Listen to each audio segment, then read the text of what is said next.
నమస్తే. రామంతపూర్లో విద్యుత్ ఘటన కారణంగా 6 ఇప్పటికే మరణించారు. కొంతమంది ఇంకా హాస్పిటల్లో కూడా చికిత్స పొందుతున్నారు.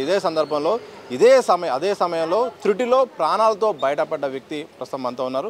గాయాలతో ప్రస్తుతం మనతో మాట్లాడడానికి సిద్ధంగా ఉన్నారు. తెలుసుకుందాం అసలు ఆ టైంలో ఏం జరిగింది అనేది, ఏ టైంలో ఘటన జరిగింది, అసలు మీరు అప్పుడు చూసిన సందర్భం ఏంటి? అసలు ఏం లేదండి, కృష్ణుంది ర్యాలీ జరుగుతుంటే సన్నగా వర్షం పడుతుంటే ఆ ర్యాలీని గుంజుకొచ్చే బండి ఆగిపోయింది. వాహనం ఆగిపోతే దాన్ని చేతులతో పక్కకు పెట్టి ఆ వాహనాన్ని ఏదైతే ఐరన్ బాడీ ట్రాలీ ఉందో ఆ ట్రాలీని అందరం చేతుల మీద తీసుకొని వచ్చి ఇక్కడ స్పాట్ దగ్గరికి రాగానే షార్ట్ కొట్టడం జరిగింది. అందరం స్పాట్లో ఒక 10 మంది పడిపోయినాము. ఆ 10 మందిలో నేను కూడా పడిపోయాను.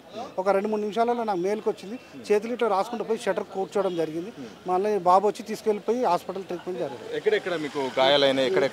ఇక్కడ కాలింది, కాలుకు కాలింది, మళ్ళీ తలకు మొత్తం ఇక్కడ ప్రాబ్లమ్స్ ఉంది. ఇక్కడ అయింది. నైట్ ట్రీట్మెంట్ తీసుకున్నాం, రాత్రి ఏడిఆర్ఎం హాస్పిటల్కి వెళ్ళి. అది కూడా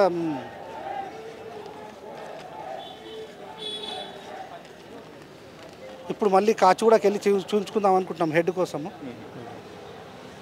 ఆ సమయం కరెక్ట్గా ఏ సమయంలో? చాలా మంది కూడా 12 వరకు ఎక్కువ మంది ఉన్నారు, ఆ తర్వాత ఎవరు లేరు. ఏ సమయంలో జరిగింది? 12:30 లోపల జరిగింది ఇది ఇన్సిడెంట్. ఏమైంది? ఆ వెహికల్కి ఏమైంది? వెహికల్ ఆగిపోయింది. ఏది ఆ రథాన్ని గుంజే వెహికల్ ఆగిపోయింది.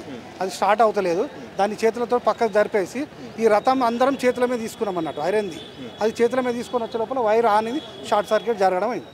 వాళ్ళందరూ కూడా చాలా మంది కూడా మొత్తం అప్పటికే చనిపోయినట్టు కూడా డాక్టర్లు కూడా చెప్తున్నారు. అప్పుడున్న సందర్భంలో ఒక్కొక్కరి పరిస్థితి ఎట్లుంది? స్పాట్లో 5 చనిపోయారండి.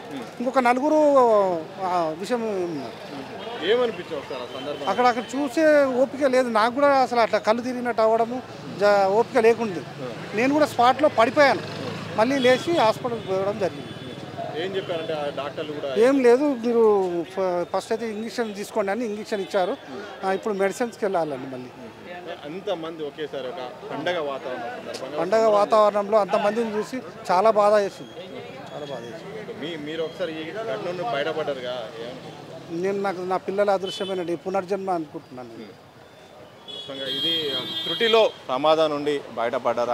ఆయన కూడా షాక్ కొట్టి అక్కడ పడిపోయారు. అప్పటికే గాయాలైతే హాస్పిటల్లో కూడా జాయిన్ అయ్యారు. కానీ చాలామంది కూడా 12:30, 12:40 టైంలో ఈ ఘటన జరిగింది. ఒక్కసారిగా అక్కడికే 5 మరణించారు. నేను కూడా పొద్దున్న అయితే మాత్రం చనిపోయేవాడిని, ప్రాణాలతో బయటపడ్డాను.